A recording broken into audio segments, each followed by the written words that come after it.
of layer. Okay? So, again, I just want to tell you that you have only one muscle in the head, in the skull, no? And that is your occipitofrontalis muscle, which is consisting of the frontalis part and the occipitalis part. Okay? So yun ang i-identify ninyo, no? And it is very important, okay, let's say for example, a patient comes to you, you're in the emergency room, no? Bakit the patient, kung dumating, may naghap dito sa gitna, no? Bakit?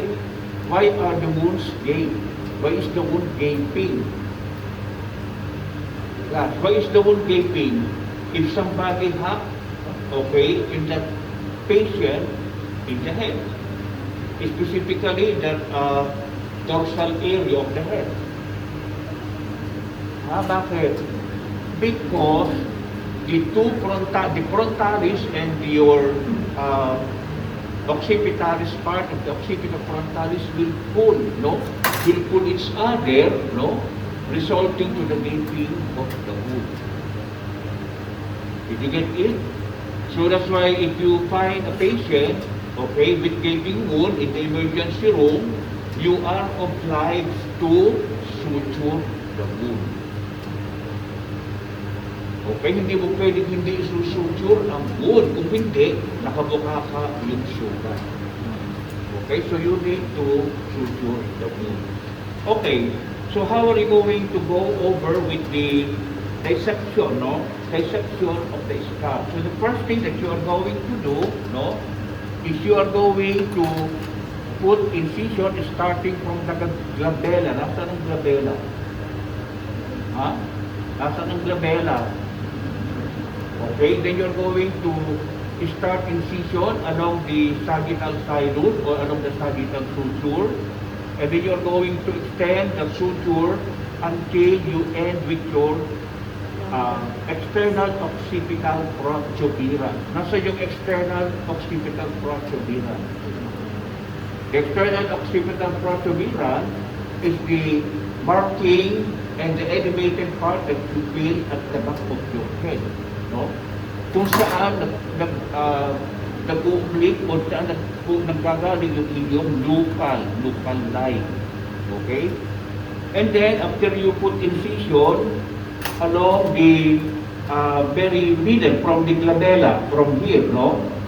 So, you draw a line, okay, up to the external occipital, and then you feel for the uppermost, okay, portion of the ear, okay, and then draw a line from there up to the vertex. Nasaan ang vertex? The vertex is the highest point of the head. Okay? So you draw a line from here, you put incision here up to the vertex, and then safety on the other side. Okay? So, kapag nalagyan nyo na ng line, okay, from here, okay, gitna. Okay? And then, you are going to draw a line from here.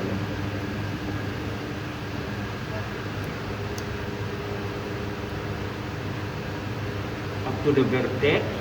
Same on the other side. And then you are going to reflect you have four scalp reflections. Okay? I-reflect yung papuntang baba. Did you get me? Okay, so that is how we're going to do the dissection of the scalp and then try to identify the 5 layers. Okay? Try to identify the 5 layers. So you start from here. Okay? Yan. Hanggang doon. So, siyempre, hindi nyo mahihiwa yung nasa likod sa mamaya, tapusin nyo muna yung nasa harap, and then to complete the dissection, you need to put patient in prone or supine. Prone position. Okay? And then, after which, draw a line here. Okay? So that you'll be able to dissect it. Okay? So you try to put your incision, okay, that way, So the incision should start from the vertex. Para itong isang flap, maiibaba nyo. Do not cut first the skin here. Okay? And then try to identify the occipital frontalis muscle and the galea aponeurotica. Yun lang naman ang very important feature or structures na makikita rin sa dissection ng skull. Okay? So kapag natapos nyo na siya, okay, kung nyo rin na-identify nyo na, na-separate nyo na, na-track nyo na yung apat na reflection, no, na triangular in shape, you are now going to dissect the face. So how are you going to go over dissecting of the face? Di ba, meron ka ng line dito, no? So you are going to extend it, okay, at the very middle, starting on the bridge of the nose, until you meet the line, yung incision here. Okay? And then, extend it, running to the philtrum, the very middle part of the upper lip, okay? And then, extend it at the very center, okay? And put it up here. So what are you going to do? Pagdating doon sa mata, you are going to, okay, you are going to draw circular incision around. Okay? You're going to draw circular incision around. Okay? Same thing with the mouth.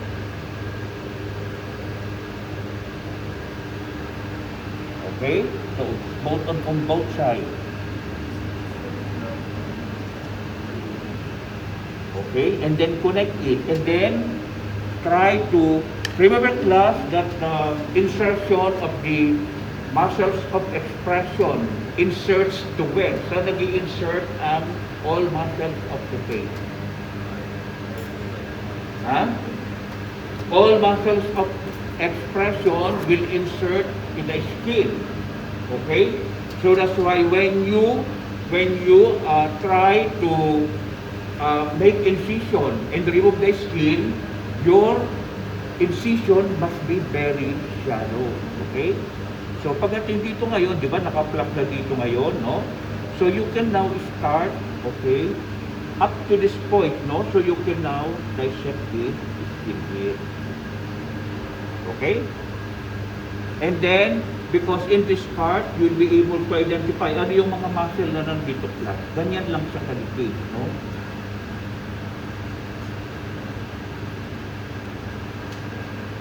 It must be very thin, no? You just remove the skin. Kasi, pag medyo malalim ang inyong dissection, the muscle of facial expressions are very thin. Manipis lang siya.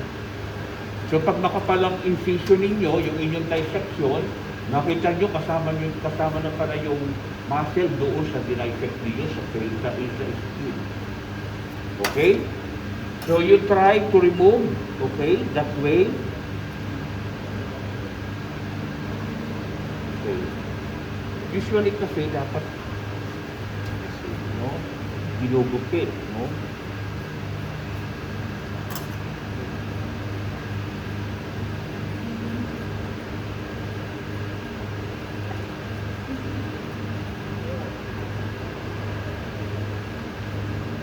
Kasi pag pumunta si Dr. Hoxon, yung payat, anatomist yun. No? He is the chair of anatomy in Patricio. He graduated from UP. He is my friend. Gusto nilang pagka nag-observe, nagtanong ba sila kanina? Nag-observe lang naman sila, hindi naman sila nagtanong. Okay, so i-try ninyo i-remove yung isang part. Nasa vertex pa tayo. Nasa nag-meet yung isa.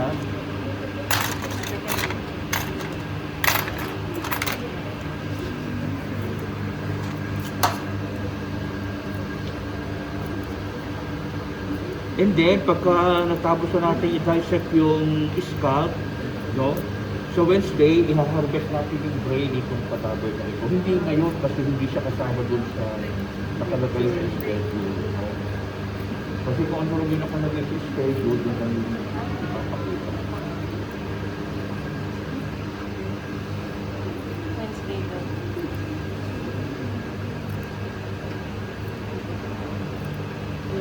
Okay, so you start from, nasa yung isip. Okay, ganun. Okay, so nandito siya.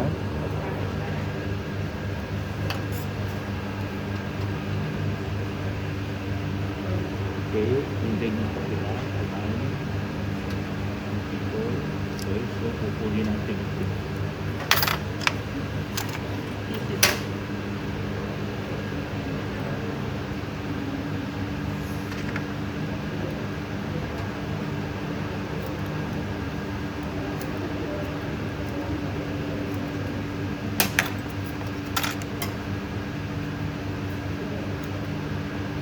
Yan. So, ganyan ang mangyayari lang. Can you see? Yan. So, pagka nakita mo yan, that is the line that is separating, no? Yung layer ng scalp.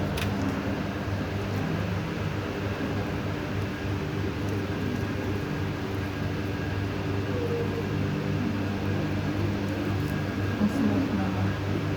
Pinakita ko yung dati. Kapag sa kanyang matutulog. Yung ganun, ang harap ng mukha.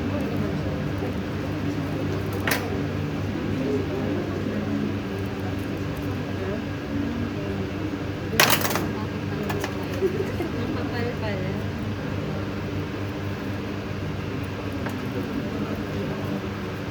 Ganyan matanggal, James, hindi yung kasama yung muscle.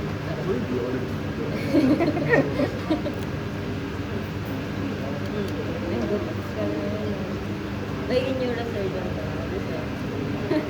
Itabutin ang... Si Pengson. May inyura surgeon. Ayaw mo.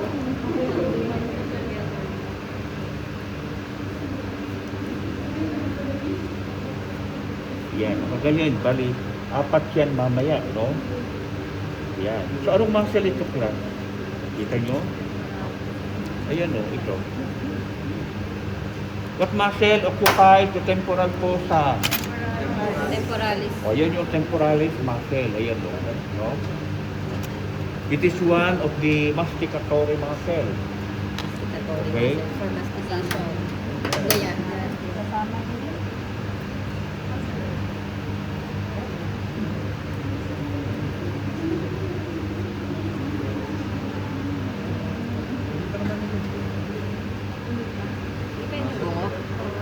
So, actually, Ayan, makita po. na natin, no? Yan yung Gallia aponeurotica.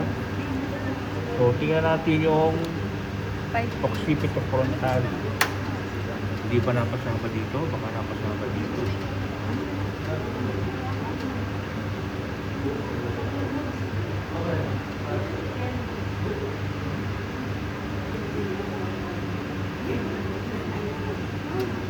Kasama na dito. Kasama. Okay, so, ganyan lang naman siya, class. So, ganyan dito sa kapila. May nakapag-uwisa. May laman doon.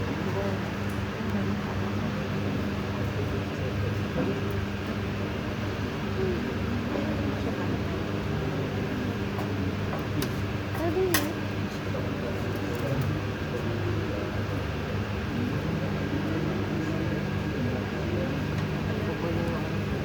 So, from there, you can identify now the 5 layers, no?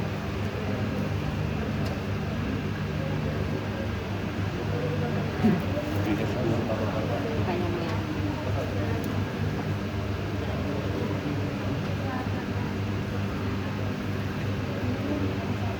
Okay. Ano yung sapot mo yan? Galing.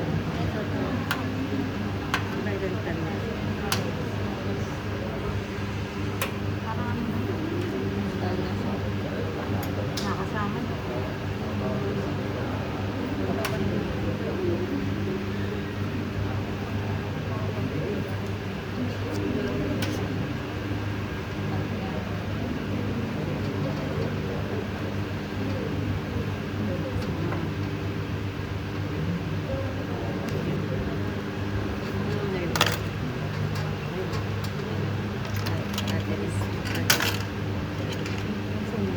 Okay, what muscle is around the eye? How do you call that muscle? Okay, how many muscles of the orbicularis do we have? Oculi. What are the three parts of your orbicularis oculi? Okay, so yung orbital, pag tinanggal mo yung skin dito, no? So, you will see the orbital surrounding the area of the orbit. Yan ang tawag sa kanyang orbital. Okay? And then, you have the palpebral. Okay, the palpebral part, and then yung lacrimal andito. Okay? Kasama na?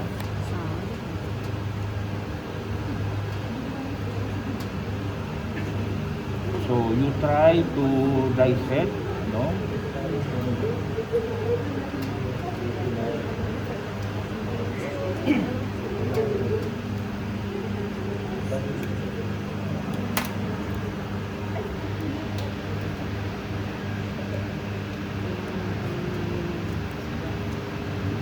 Nahiwalay mo.